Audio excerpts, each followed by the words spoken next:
for those that don't know, I live in Ohio, and our state legislature just passed House Bill 62, the state transportation budget for 2020 and 2021. And it included a few changes that EV and hybrid owners are really not gonna like. There's now a $200 registration fee for plug-in electric vehicles and a $100 fee for hybrid vehicles.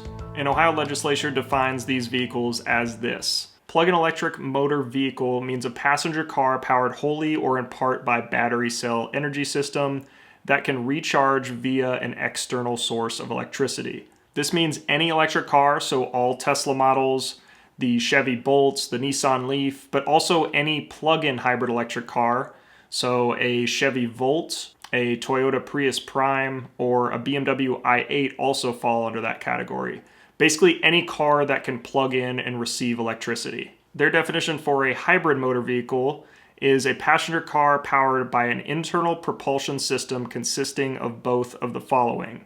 1, a combustion engine, and 2, a battery cell energy system that cannot be recharged via an external source of electricity, but can be recharged by other vehicle mechanisms that capture and store electric energy. This includes popular cars like the Toyota Prius, the Honda Accord Hybrid, and the Toyota Camry Hybrid. But it also includes the new Dodge Ram 1500 because it includes an etorque system that actually captures energy from the engine to charge an electric battery.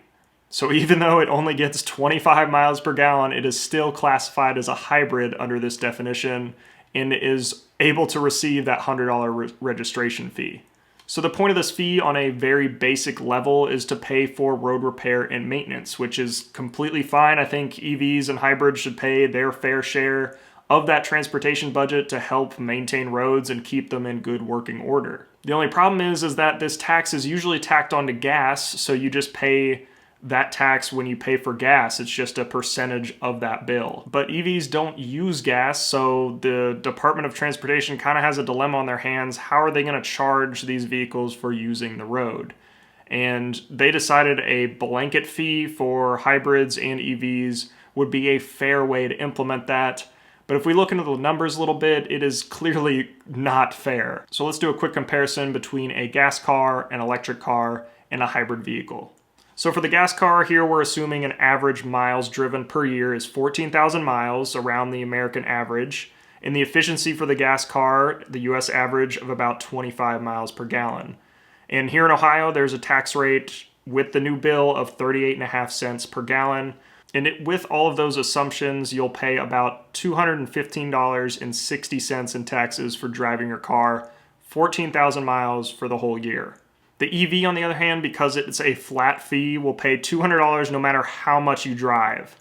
Once I looked into the math a little bit, the break-even point compared to a 25 miles per gallon car is around 13,000 miles. So if you're driving less than that, you are overpaying for your road use. And the reality is, because of less range, EVs are driving fewer miles than gas cars, usually only around 9,000 to 10,000 miles per year. So in a typical case, this fee is not fair.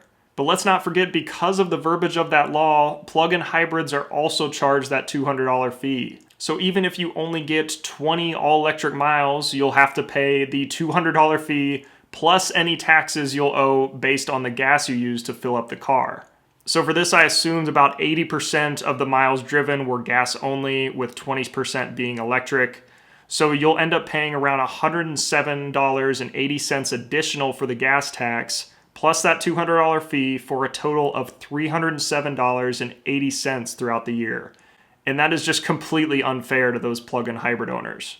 So now let's look at the hybrid car. So let's say you get about 40 miles per gallon for your hybrid, using the same assumptions of 14,000 miles a year and 38.5 cents per gallon. You'll pay that $100 fee plus all the tax you pay from buying gas, which comes out to an additional $134.75 a year, for a total of $234.75 per year. So here's how each vehicle class stacks up for an average of 14,000 miles per year.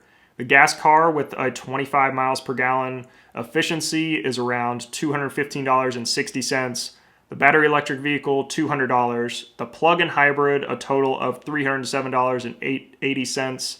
And the hybrid, $234.75. So clearly you can see just how unfair this can be, and if you look at more specific cases, let's say like an older Prius model, for example, that only gets 30 miles per gallon, they're going to get charged that same fee every year as a brand new 50 miles per gallon hybrid. They're both going to get that $100 fee, but the Prius is going to pay a lot more in gas tax throughout the year. And that Ram truck I mentioned at the beginning of this video, it is technically a 25 mile per gallon hybrid, so it's going to pay that $100 fee plus any gas tax it owes throughout the year of driving.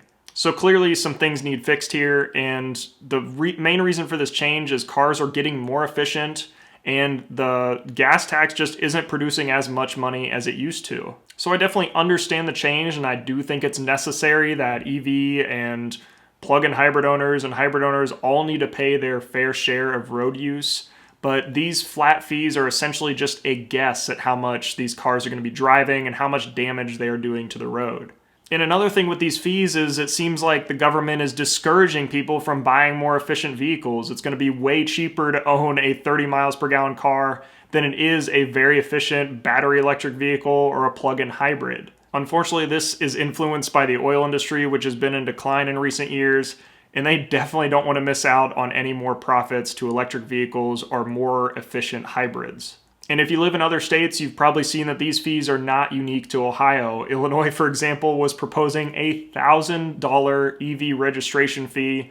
Fortunately, that got knocked down to around $100, but just even the fact that they were trying to propose that high of a fee is just ridiculous. Ohio is actually at the top range of these fees at $200, but most states seem to hang around the $50 to $100 range. So how do we fix all this? Obviously, there is no perfect solution to this. I think it's very hard to accurately measure someone's road use, but I think even a simple odometer report would definitely make things a lot more fair. So then you would just pay a fee based on the miles driven. They would just multiply that by a standard rate, and then you would pay that much in tax. And then you eliminate the blanket fee that punishes more efficient vehicles. But obviously that is not a perfect solution, and I am always impressed by the EV community's ideas in situations like this. So if you have a better idea of how to implement this road tax, definitely let me know down in the comments. The good news is if you want to try to avoid this fee in Ohio, you can actually register your car for up to 5 years.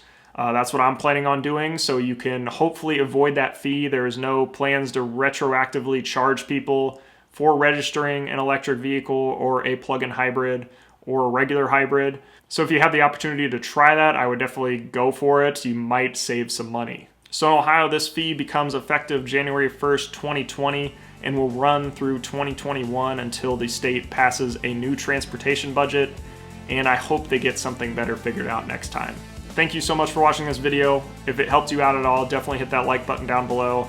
And if you have a friend or a colleague that drives an electric vehicle and isn't aware of this at all, send them this video. I think it's something that we're gonna see more and more in just about every state in the future, but we wanna make sure that this is executed fairly. So thank you for watching, and I will see you in the next one.